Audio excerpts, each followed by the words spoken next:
자, 지금부터 보여드리는 것들이 무엇과 연관되어 있는지 한번 알아맞혀 보세요.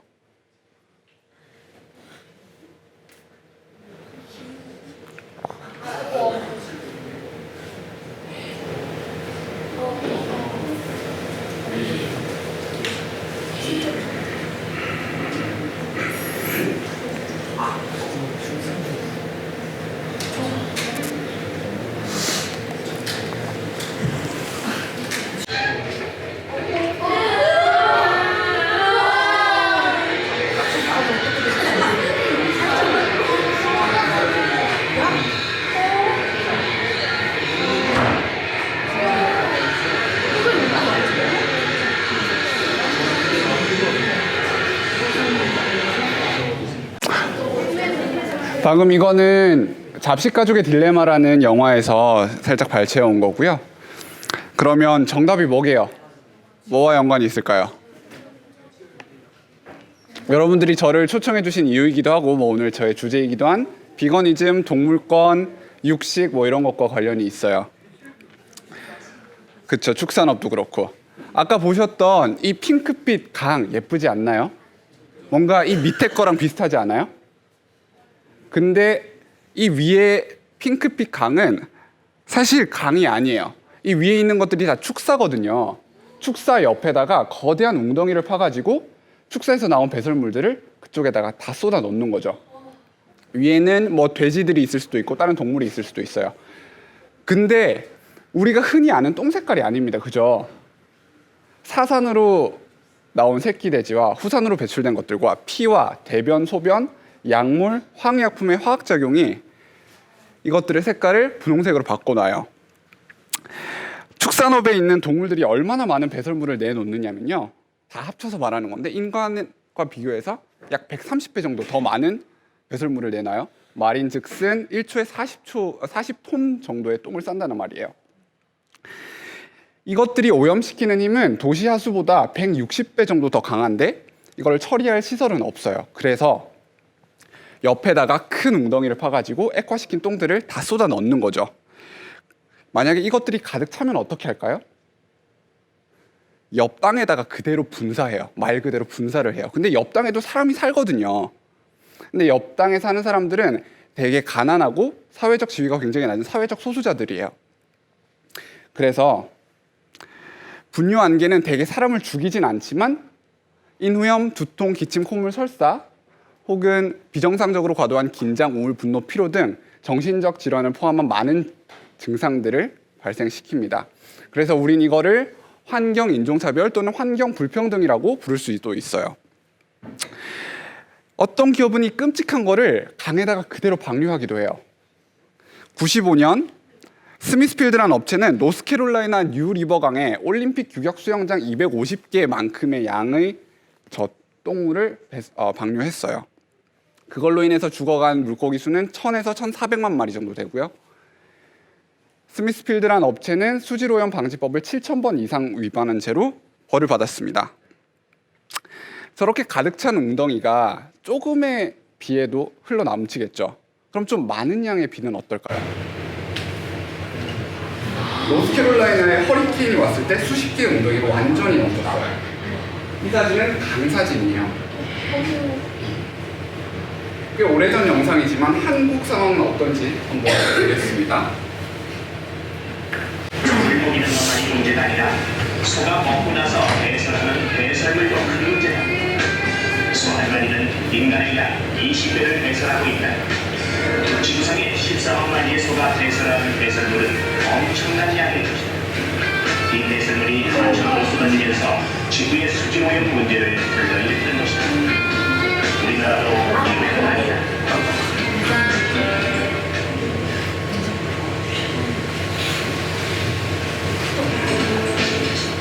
우리나라에는 과연 소와 돼지가 모두 몇 마리나 있을까? 놀랍게도 우리나라의 소와 돼지를 합치면 1천만 마리가 넘는다.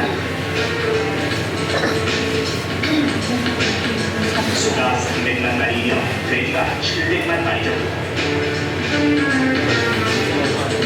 이 많은 소와 돼지들이 배설하는 배설량도 엄청나다. 인간의 배설량은 평균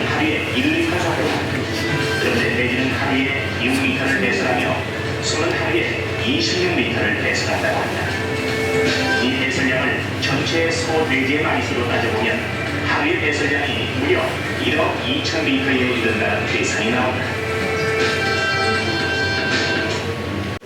자, 이런 문제도 하나 있다라는 걸 말씀드렸어요. 자, 우리가 기후변화가 지금 심하다고 알고 있죠. 그것이 지구온난화 때문이라고 알고 있고, 그리고 기후 붕괴의 시대라고도 말해요. 작년에 5월에서 8월 사이에 온열 환자가 저 정도 발생했어요. 이거는 작년의 3배라고 해요. 그러니까 2017년. 그럼 사망자는 한 40명 정도 발생했는데 작년에 5배 정도라고 합니다. 이번 연도에 스페인은 47도까지 올라갔고, 미국은 48.9도, 호주 시드니는 47도까지 올라갔대요. 근데 저 나라들이 저렇게 더워지는 나라가 아니거든요. 추워지는 건 어떨까요? 2018년에 마운트 워싱턴이라는 산은 저 정도로 내려갔고 체감 온도는 마이너스 70도 정도가 됐고요. 그다음에 캐나다 몬트리올은 마이너스 50도가 됐어요. 저 나라들도 저렇게 추운 나라가 아니거든요. 온난화인데 왜 추워지냐고 물어볼 수도 있을 것 같아요. 위에 북극이 있다고 해요. 북극이 있어요. 그리고 밑에 이런 나라들이 있죠. 그리고 그 사이에는 제트기류라는 게 흘러요. 제트기류가 뭐냐면 에어커튼에 비유할 수 있겠는데, 에어커튼이 뭔지 아세요? 여름철에 마트에 가보면 출입문 위에다가 기계 달아놓고 바람 막 쏟아지잖아요. 내려가 있으면 막 머리 헝클어지고 시원해지고. 근데 그거가 하는 역할이 안에 있는 에어컨 바람이 밖에 있는 더운 공기랑 섞이지 않기 위해서 이렇게 가림막 역할을 하는 거거든요. 제트기류도 마찬가지로 똑같은 역할을 해요. 그래서 위에 있는 북극의 찬 공기가 밑으로 내려오지 않아요. 근데 저 제트기류가 제대로 작동하기 위해서는 밑에 공기와 위에 공기의 온도차가 극명하게 나야 되는데, 지구온난화 때문에 북극의 온도가 점점 높아지고 있어요.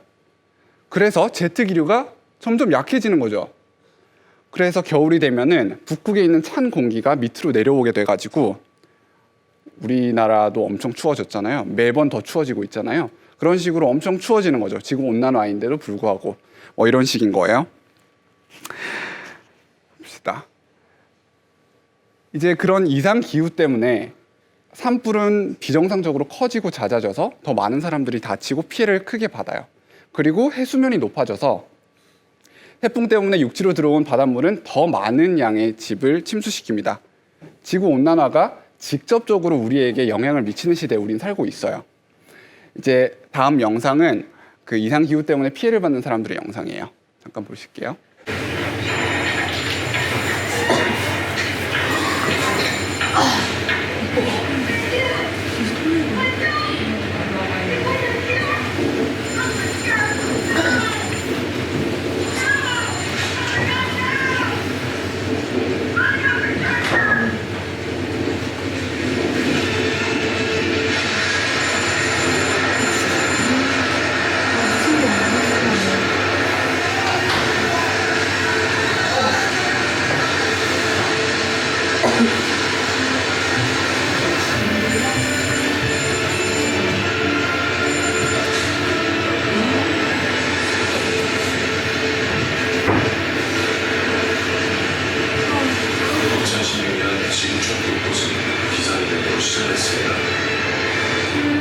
전 세계 과학자들은 기후변화를 인류가 빚어낸 재앙이라고 진단합니다.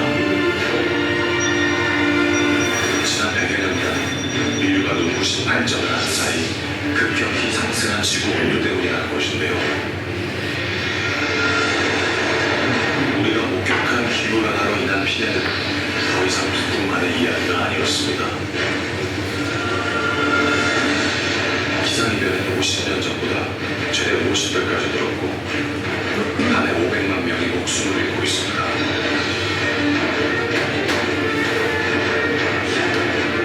그리고 그 피해자는 당신의 아이가 될 수도 있습니다.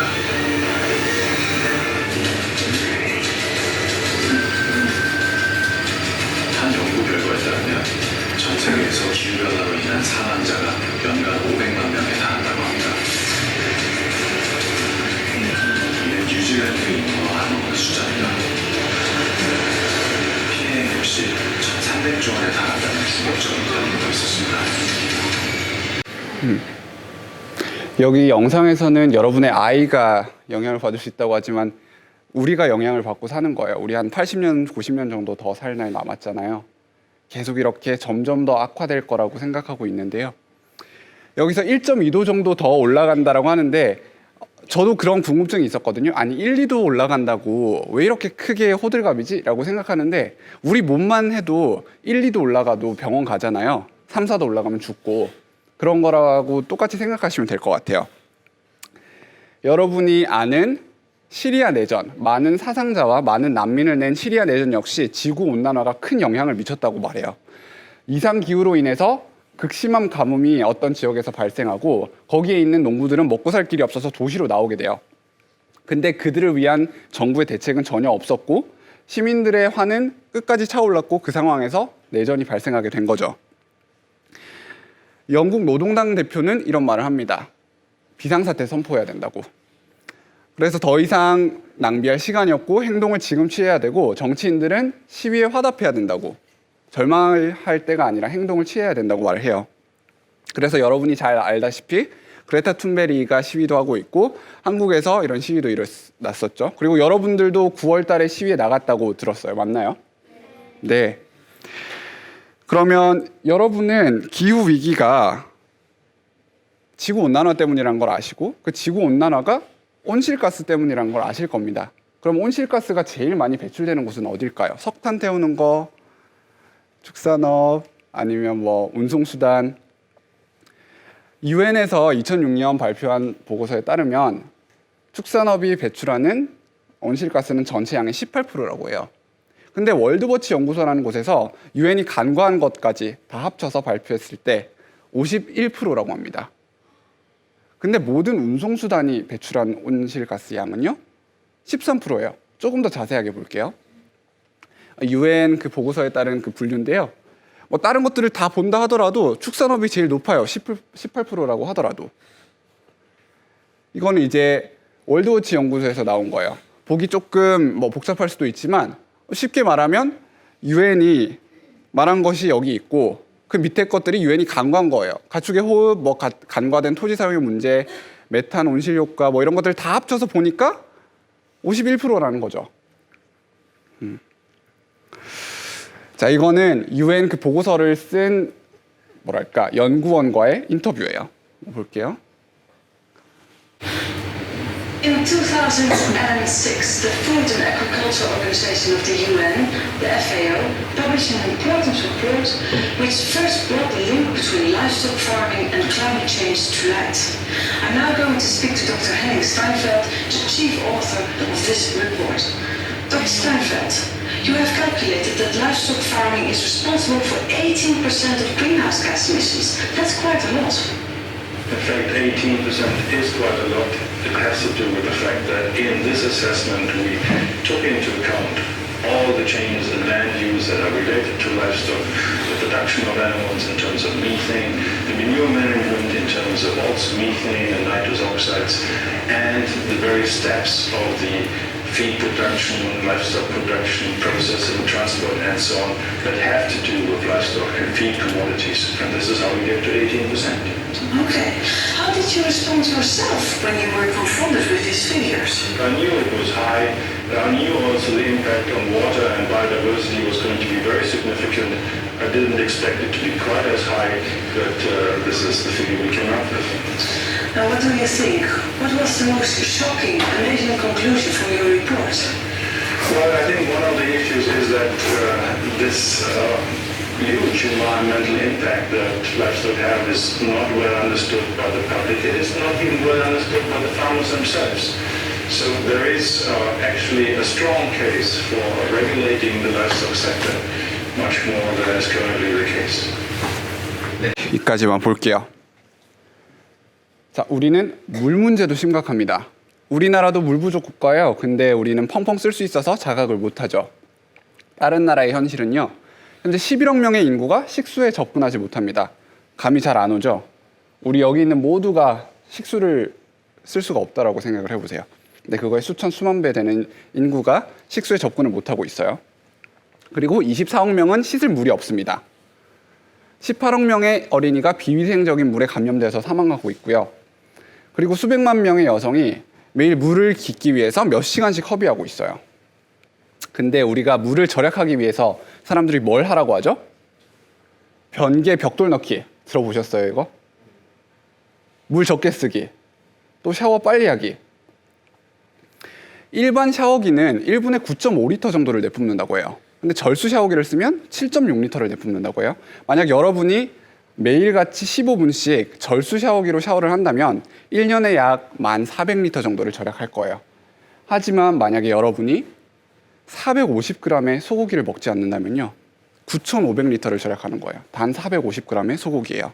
뿐만 아니라 전 세계 식수의 3분의 1이 가축에게 쓰이고 있고요. 만약 여러분이 비건 생활을 1년 하신다면 약 275만 4,700리터 정도를 절약하게 되는 거라고 해요. 자, 다른 수치들인데요. 약 450g의 계란을 만들기 위해서는 1,800리터가, 450g의 치즈를 위해서 3,400리터가, 1리터의 우유를 위해서 1,000리터의 물이 쓰입니다. 이거는 캘리포니아 수자원 전문가들의 수치인데요. 보시면 식물들에서는 사과까지는 굉장히 적다가 이제 동물들 갔을 때 닭고기, 돼지고기, 소고기 했을 때 3,000, 6,000 거의 2만 리터까지 뛰는 걸 볼 수 있어요. 자, 봅시다. 그리고 우리는 숲 파괴 문제도 굉장히 심각한 걸 알아야 돼요. 열대우림 파괴의 91%는 축산업이 책임이 있다고 합니다. 1초에 미식축구장 하나만큼의 숲이 사라지고 있다고 해요. 잘려나간 땅의 70에서 90%는 벌써 소를 키우는 목장이 되었고요. 여러분, 브라질, 아마존 이런 아마존 열대우림이 3주간 불타고 있다는 기사 보셨나요?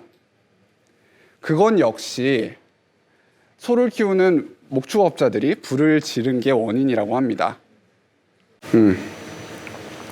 또 있어요. 식량 부족 문제도 엄청 심각해요. 엄청나게 많죠. 문제가 소고기 1kg을 생산하기 위해서 곡물 7에서 16kg이 쓰이고 있어요. 그다음에 2010년 유엔은 전 세계 곡물의 50%가 가축 사료로 사용된다고 발표했어요. 근데 또 다르게 보면 조금 더 높을 수도 있어요. 2.5에이커에서 나오는 식품이 살릴 수 있는 사람의 수는요, 2.5에이커에서 소고기를 생산한다고 하면 1명을 살릴 수 있고, 우유 2명, 닭고기 2명, 밀은 15, 쌀, 감자 이렇게 돼요. 매 5초마다 1명의 어린이가 기아로 숨지고 있어요. 이 말은 효율성이 고기에 비해서 식물이 훨씬 더 높다라는 거예요. 그리고 바다 생태계를 파괴하는 것도 커요.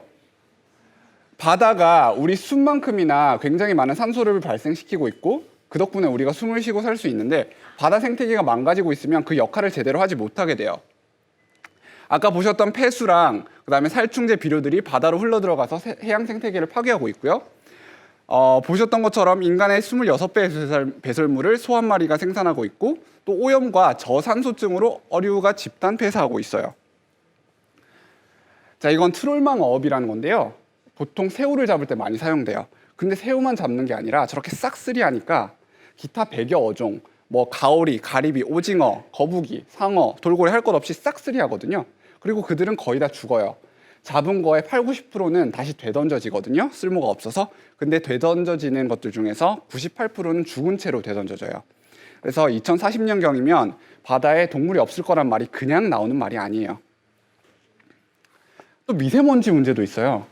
미세먼지에 축산업이 많이 가담을 하고 있는데 조금 복잡하죠? 근데 쉽게 말해서 가축 분뇨랑 또 우리가 농사 짓는다고 뿌리는 퇴비에서 암모니아가 많이 발생하게 되는데, 암모니아는 미세먼지를 만드는 2차 발생원이라고 하는 거죠. 그래서 암모니아가 발생되고 차랑 공장에서 나온 배출가스랑 결합하게 되면 그게 초미세먼지가 되는 거예요. 근데 암모니아 발생률이 굉장히 크고, 그리고 우리나라는 미국보다 비료를 2~3배 정도 더 많이 뿌리고 해서 암모니아 발생률이 더 높다고 해요. 저도 여기서 농사 지어 봤거든요. 비료 엄청나게 뿌려대더라고요. 저도 많이 뿌렸었고. 다시 유엔 보고서를 좀 인용을 해볼게요. 일단 이거는 육류 소비량 증가 추세고요. 2006년까지의 그래프인데 최근까지도 많이 올랐다가 요즘에 비건 인구가 좀 늘어나고 있어가지고 좀 줄어들었을 수도 있을 것 같아요. 그래서 기후변화 완화를 위해서는 전 세계가 전환해 가는 게 필수적이라고 해요. 그리고 육류와 유제품을 많이 먹는 서양식 식단은 지속 가능하지 않다라고 말하고 있어요.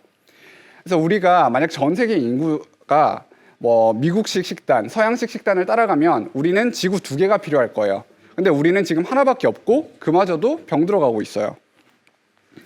그러면 축산업이 환경에 큰 영향을 미친다는 걸 알았으니까 다른 피해자들은 누구인지 한번 알아볼게요. 강연 재밌게 잘 들으셨죠? 네. 강연 듣고 혹시 나도 이제 채식 한번 시작해보고 싶다 마음 드시는 거 있어요? 이렇게 많아요? 와 이거 사진 찍어야겠는데? 행복해라. 영상을 빨리. 증거 영상은 아니고. 선생님도 오늘 강연 들으면서 오늘 점심이 너무 걱정이 됐어요. 과연 오늘 점심 메뉴 뭔지 아는 사람? 그래도 그나마 그래서 채식이 많이 실천될 수 있도록 학교에서도 많이 노력을 할 거고, 근데 채식하는 친구들 혹시 채식하는 친구들 우리 학교에서 채식하면서 불편한 점 혹시 있어요? 어떤 게 불편하죠? 너무 배고파요?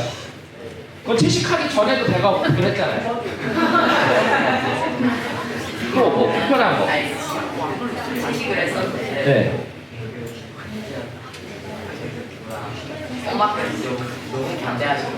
어머니가 반대하셨어요? 또 채식하면서 불편했던 거 혹시 얘기해 줄 사람 또 있어요? 사람들이 채식한다고 그러면 패스트푸드 먹을 때 생선을 챙겨 많이 먹으니까 태도가 자극적이고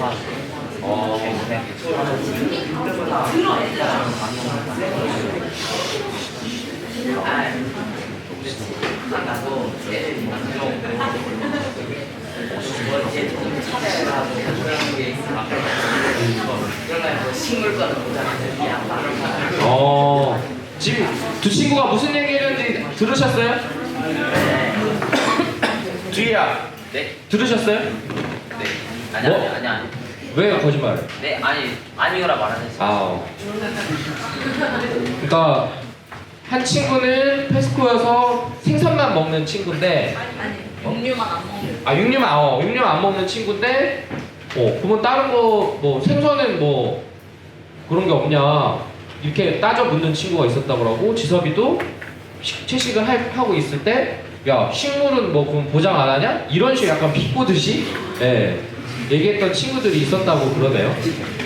그런 태도들이 당연히 좋지 않겠다고 여러분들 생각이 들죠. 아까 오늘 하리쌤이 잘 말씀해 주셨는데, 여러분도 되게 관심이 많이 늘어나고 있는 우리 기후위기, 그죠? 기후위기에 굉장히 큰 영향을 주고 있는 게 어떤 것들이었어요? 축산업, 그죠? 우리가 먹는 고기가 너무 많아서 기후위기가 사실은 기후위기의 원인이 되고 있다고 잘 말씀해 주셨죠. 그래서 그런 부분들까지 고려하면은 뭐 나는 좀 채식하기 힘들겠다 뭐 이럴 수는 있어도, 채식하는 사람들을 비꼬거나 공격을 하면 돼야 안 돼요? 안 되겠죠. 찬이야, 돼야 안 돼요? 돼야 안 돼요?